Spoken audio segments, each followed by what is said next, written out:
Okay, well, thank you all for coming today. I appreciate having such a great showing. Something that we have instituted in the Charlotte County Jail is our new inmate communication devices. What we did circa around 2015, 2016 is we noticed that we were having some issues with getting all of the inmate population that we have to all of the great programs that we have on site. This is because we have very limited number of class sizes, and we have some classification issues where high-risk offenders obviously can't be with misdemeanor offenders, and we have other offenders that are of different classifications that just can't really share that classroom setting. So what other agencies in the state of Florida and throughout the nation were doing is they were instituting these devices. And in each of the pods, it gives the ability for the inmates to have one-on-one ability to do these programs online. And these devices also do a lot of other great things. We brought you inside a housing unit for a couple different reasons. Number one is that these devices, they're locked devices. So what that means is that it can connect to an intranet, but it can't go into the internet. So it can't go anywhere outside of the facility. They can't surf the web. They can't do anything like that. And it's a locked device so that only this particular inmate that puts in their passcode can access it. When they do, they can actually access, and we're kind of just now implementing this, so all of the applications aren't on here, but everything that we have in this unit right now, we have video visitation units off to the side. You can see they're attached to the wall. We have telephones that we have attached to the wall. We have a kiosk for them to order commissary that's attached to the wall. And we have all of these things that eventually will be able to be utilized all on this one device.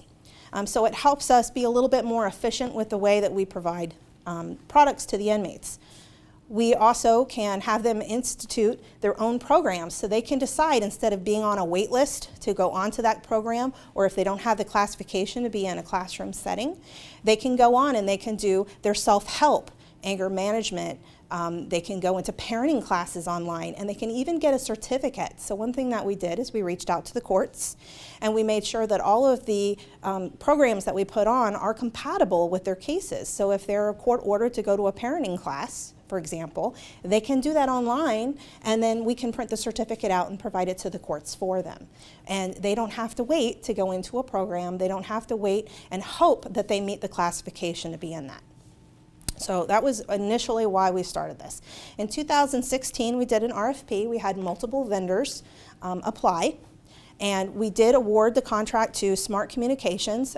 They are utilized from surrounding agencies. Lee County does use Smart Communications, and the great thing about Smart Communications is that when they leave here, when they leave the jail and they go home, they still have some accessibility to the things that they were doing on these tablets, on these devices.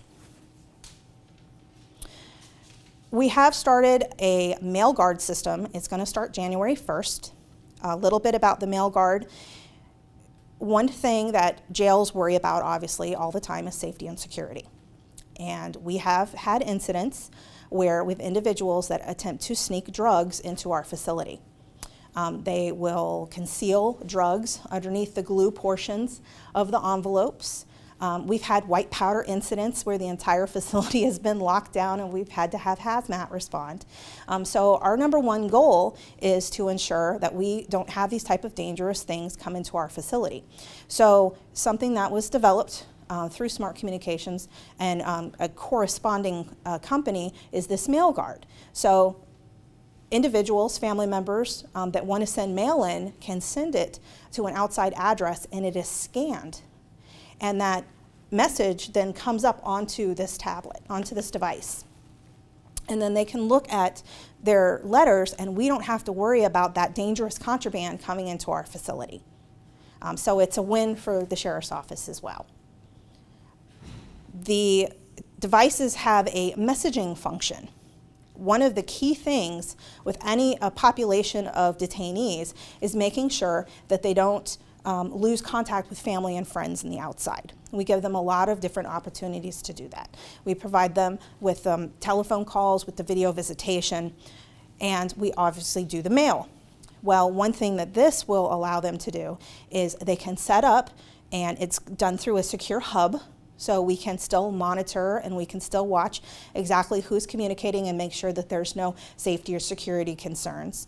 But they can reach out and they can ask their family and friends to set up accounts, and through that they can message each other. It's almost real time, and they can not only message verbal conversations back and forth, but they can also do photos.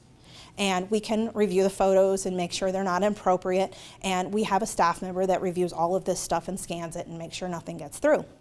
But it's almost instantaneous.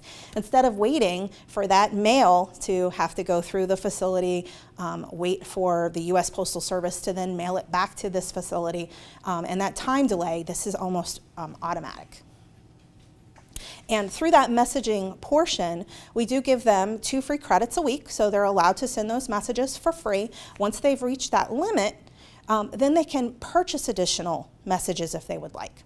And it's through that purchase of additional messages that helps pay for these, okay? We do not pay a dime for any of these devices. The company provides them for free. The company provides the programming for free for the self-help. They provide also a system called CaseMaker. People don't realize that by Florida state statute, certain inmates, we are required to assist them and provide them with like pro se type material. So we utilize a system called Legal Research, LRA, Legal Research Analysis, and they assist us with some of that, but again, there's a delay because the inmates have to request the legal information. We have to send it off to their company does all of the research for us and sends it back for those inmates. This gives them the ability to do their own case research. And again, it's completely free.